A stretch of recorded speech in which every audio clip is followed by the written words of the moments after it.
মিশ্রিদানা গাছ প্রাকৃতিকভাবে গ্রাম অঞ্চলে জন্মে এবং ঔষধি গুণে ভরপুর। এর পাতা, মূল ও ছাল ব্যবহার করে বহু বছর ধরে আয়ুর্বেদিক ও লোক চিকিৎসায় ব্যবহার হয়ে আসছে। মিশ্রিদানার পাতা চিবালে মুখের দুর্গন্ধ দূর হতে সাহায্য করে। এতে অ্যান্টিব্যাকটেরিয়াল উপাদান থাকায় ইনফেকশন প্রতিরোধে সহায়ক।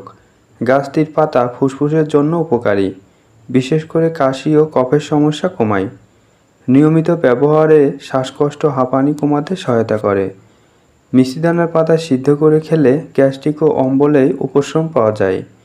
এটি হজম শক্তি বাড়ায় এবং কোষ্ঠকাঠিন্য দূর করতে সহায়তা করে। গাছটির রস রক্ত পরিশোধক হিসাবে কাজ করে। যাদের রক্তে শর্করার মাত্রা বেশি তাদের জন্য এটি উপকারী হতে পারে। মিশ্রিদানা লিভারের জন্য ভালো, বিশেষ করে যকৃতের ক্ষতি প্রতিরোধে সহায়তা করে। পেটের পোকা ও কৃমি দূর করতেও এটি ব্যবহৃত হয়। গাছটির মূল অংশ দিয়ে বানানো ওষুধ জ্বর কমাতে সাহায্য করে। এর রস অল্প পরিমাণ পান করলে গলা ব্যথা ও টনসিল কমতে সহায়তা হয়। চর্মরোগ ও ত্বকের ফুসকুড়ি উপশমে পাতা বেটে লাগালে উপকার পাওয়া যায়। পুরাতন ক্ষত বা ঘায়ে এর পাতা বেটে দিলে ঘা শুকাতে সাহায্য করে। রক্তচাপ নিয়ন্ত্রণেও এটি সহায়ক বলে ধারণা করা হয়।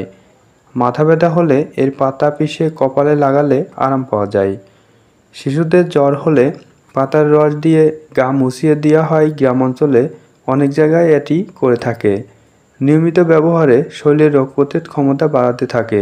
নারীদের মাসিক অনিয়মিত বা পেট ব্যথায় উপশম হতে এই পাতা উপকারী ভূমিকা রাখে। চুল পড়া কমাতে এর পাতার রস দিয়ে মাথায় মালিশ করতে পারেন। এছাড়া দাঁতের মাড়ি শক্ত করতে এই পাতার রস ব্যবহার করতে পারেন। পোকামাকড়ের কামড়ের জায়গায় পাতার রস দিলে চুলকানি কমে। যৌন দুর্বলতা বা দুর্বল শারীরিক অবস্থায় এটি শক্তি বাড়াতে সহায়ক। চোখের অ্যালার্জি বা অল্প মাত্রায় লাল ভাব কমাতে পাতার রস ব্যবহার করতে পারেন।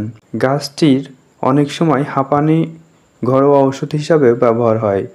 শরীরের টক্সিন বা বিষাক্ত উপাদান দূর করতে এটি উপকারী ভূমিকা রাখে। এটি একটি বর্ষজীবী উদ্ভিদ যা দীর্ঘকাল ধরে ঔষধি গাছ হিসাবে পরিচিত। গাছের ব্যবহারের আগে স্থানীয় কবিরাজ বা স্বাস্থ্য বিশেষজ্ঞের পরামর্শ নিতে পারেন। বিশেষ সতর্কতা: প্রাকৃতিক হলেও সব উদ্ভিদ সবার জন্য নিরাপদ নয়। মিশ্রিদানার ব্যবহারের আগে নিজের শারীরিক অবস্থান ও সমস্যা অনুযায়ী পরামর্শ নেওয়া জরুরি।